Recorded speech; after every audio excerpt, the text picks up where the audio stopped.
Hey everyone, and welcome to another episode of Football Talk Podcast. My name is Ozzie, and I'm your host for this evening.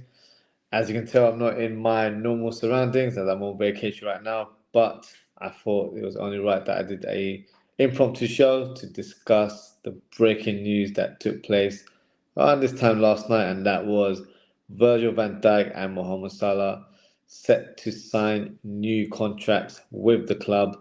Now, my initial thoughts were, okay, wow, did not expect to see that breaking at this time of the year, but very, very positive news. I think a lot of us can agree to say that it looked quite bleak in terms of us signing any contract extensions with the three players that are, in question the last few months, but it's very positive from our point of view.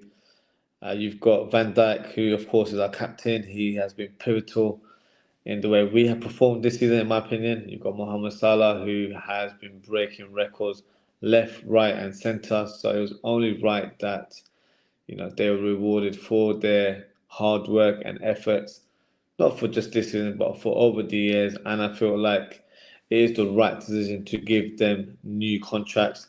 They're not players that are on the verge of decline. In fact, I think Salah is going strength to strength in terms of how he's performed so far. You've got Virgil van Dijk, who is a Rolls Royce of a defender. He doesn't really need to use his speed when he's playing, and his reading of the game is immaculate. So you can't really put a price on a player like that.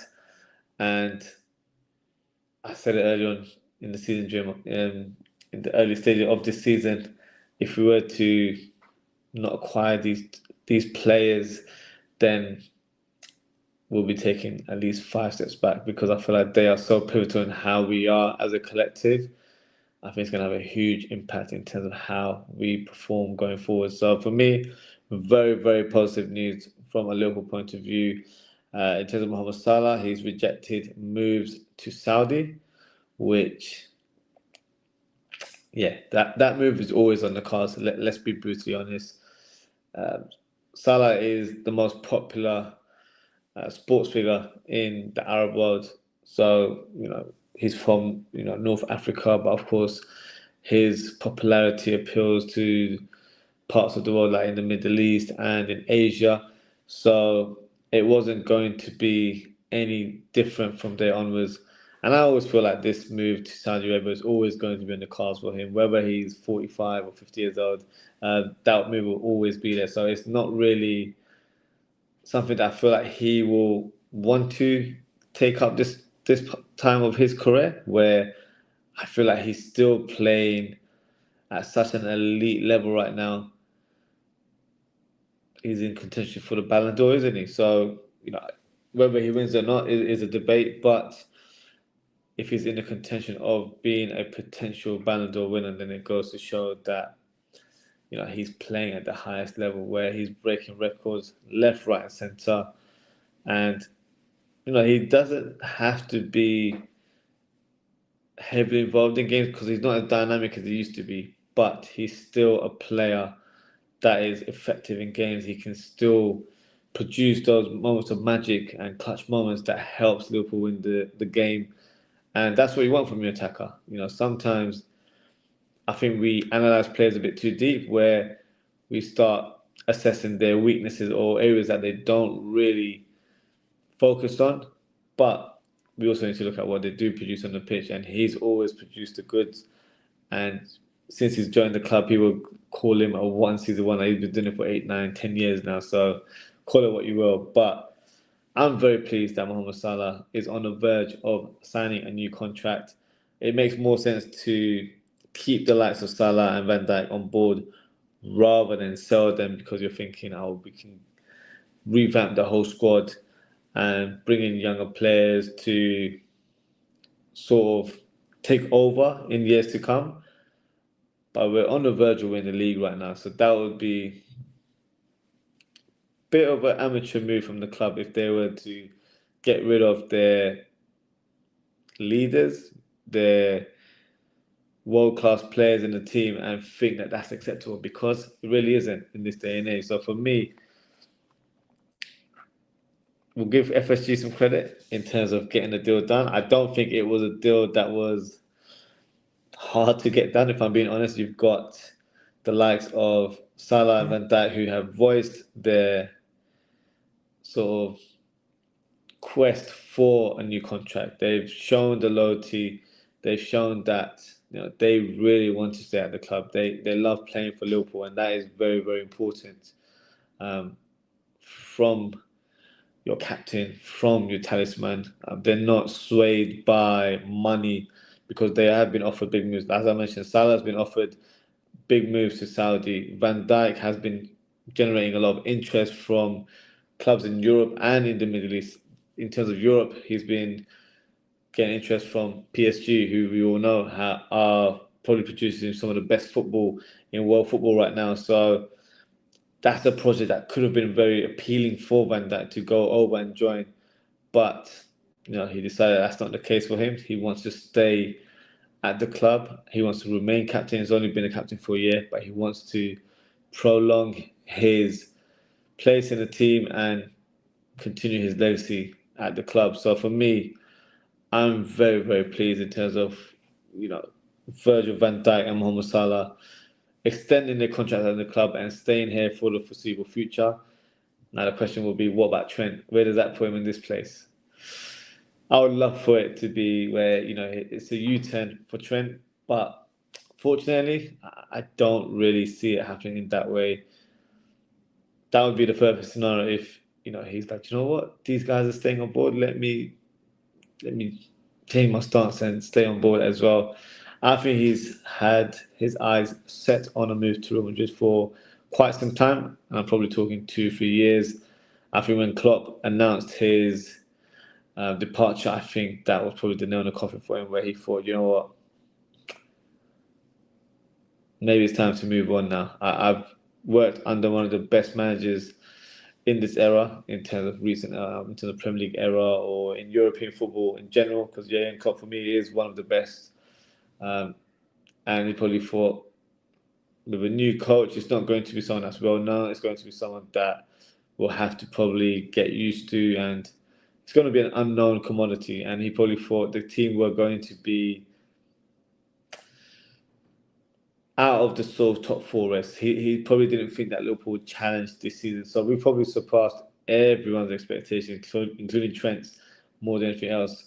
Having been, in a position in the league where we're like 7th, 8th, or 9th, and not competing for any sort of European football, then it's quite easy for him to just walk out the door and say, look, I'm here to win major honours, and I don't think Liverpool are going to do it anytime soon. So for me, it's best to move on and find a club that will help me with that quest of winning more silverware in order to enhance his own legacy. But of course, Liverpool are, knocked out of some competitions, but we are on the verge of winning the big one, and that is the Premier League. So that should be enough to change his mind, or show him that, we're here to compete. We're winning the big one here. It took us 30 odd years to win the Premier League, right? We've done it twice in the last 4 or 5 years, so it is possible. We can do it, and this is just the first level of Arne Slot in terms of what he's bringing as a coach, and the team embodying his philosophy. This is just the beginning. So I would love for it to be a U-turn for Trent Alexander-Arnold. Unfortunately, I just don't see it, and that's just me being very realistic there. But I think going forward, it's very important for FSG to think with their brains now and use their business mind or business sort of way of doing things, because if you've acquired these two players on a 2-year contract, you have to find their successors this summer. I think next summer would be okay, but I feel like let's say they appoint 2 young players that would be regarded as some players that have the best potential to become amazing in their positions, then why not bring them on board this summer? let them learn from the likes of Van Dijk and Mohamed Salah. And then when it comes to the end of that 2-year contract, and let's say Van Dijk and Salah want to move on and don't want to extend, or the club aren't willing to extend at that stage, you've got 2 ready-made replacements in the squad. So you don't have to wait on finding that next gem. You don't have to bring in a player, and unfortunately for that player, he will have the whole weight on his shoulders because they are replacing elite talent.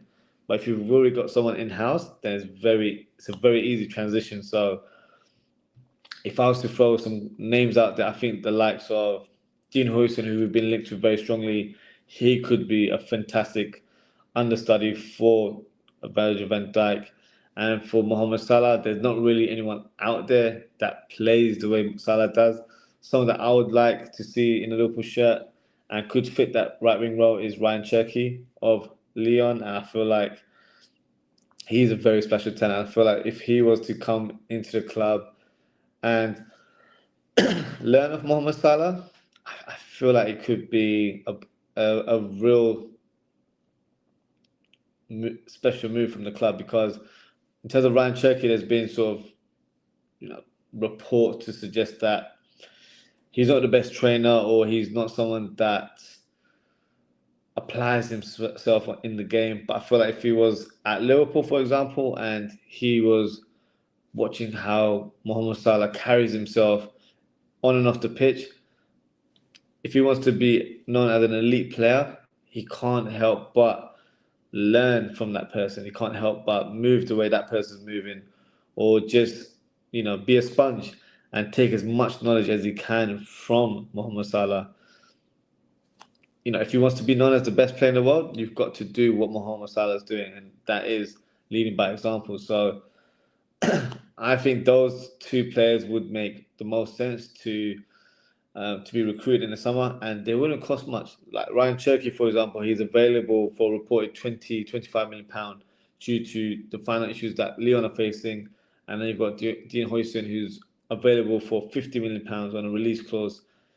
If Liverpool wanted to negotiate that, that's another talking point. But combine that at 70 million for 2 players that are going to replace Mohamed Salah, who cost us around 35 million, and then you've got Van Dijk, who came in around 70 odd million. So, you've got 2 young players there where, if they really live up to their potential, could be elite talent in world football. So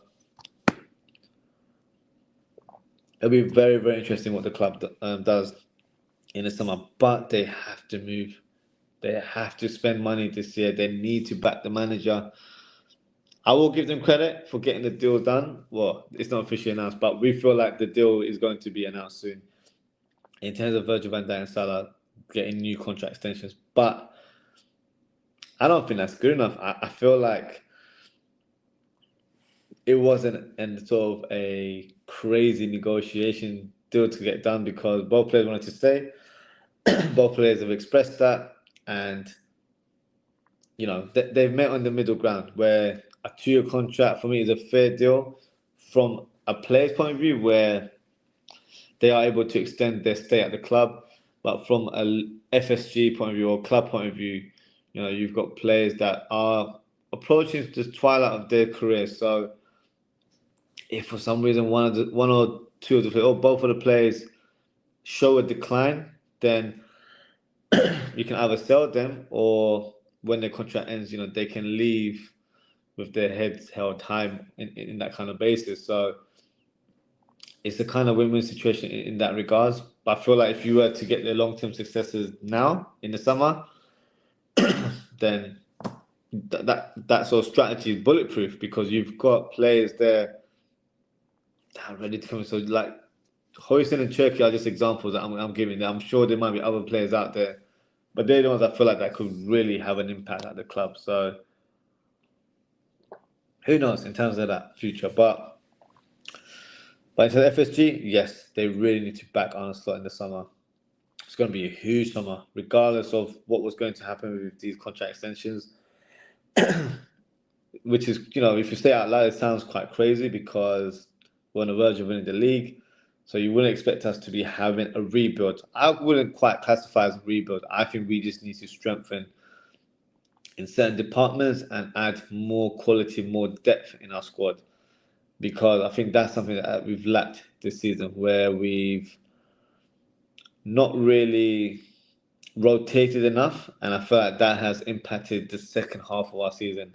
The likes of Gravenberg, the likes of Salah, they've looked tired, they've looked jaded in certain parts of this season. So if they were rotated a bit more, then it would be a completely different scenario. So for me, FSG really need to back the coach this summer. Look, if they've got Van Dijk and Salah on board, that's a great first step. Let's move on to step two. Get those two successors that I mentioned and align them with the squad, and also address other positions in the league where I think there'll be a lot of departures this summer, whether they are squad players or players that have been out loan. It's an opportunity for the club to invest in this team, and I feel like we might be bringing back our sell to buy policy, because that's what made Michael Edwards, be well known to the world in terms of how he conducted business. And with these players that are on the fringes or are still plus the requirements, that will generate a lot of funds for us to acquire a lot of players. So for me, it's something the club needs to look into. But this is a great step in terms of getting Van Dijk and Salah on board for the next couple of years. Now we can build a team around them even further. And I feel like signing an understudy at centre back and a right winger will be the route to go. At least, I think that is the way we need to go. Of course, there will be other areas that need to be addressed, but I'm sure we can speak that in more detail in due course. But that's my take there. So feel free to drop a comment and let me know what you guys think. And that is it for today, guys. Thank you so much for tuning in. If you haven't already, please don't forget to like, comment, share, and subscribe to the channel. Now, in terms of upcoming content, if there's any crazy rumors or news that breaks this week, I'll be probably doing another impromptu show like I have done today. But as I'm on vacation right now, I'll be returning next week. So the normal scheduling will resume at some point midweek next week. So we'll do our match previews, and then we'll delve into other shows. I'll be finishing off my Liverpool squad talk series as well, where I'll be analysing the attackers. So I'll be analysing our squad firstly, and then I'll assess what areas or what potential targets could be identified in the summer, because I think attack is an area that we will be investing, or I think we should be. So whether we do it remains to be seen. Best thing to do is follow me on social media at ozzie.ftp on Twitter/X, and you can also follow me on Instagram at Ozzie underscore FTP as well. So that is it for today, guys. Thank you so much for tuning in. Take care, stay safe, and I hope to speak with you all very, very soon. Goodbye.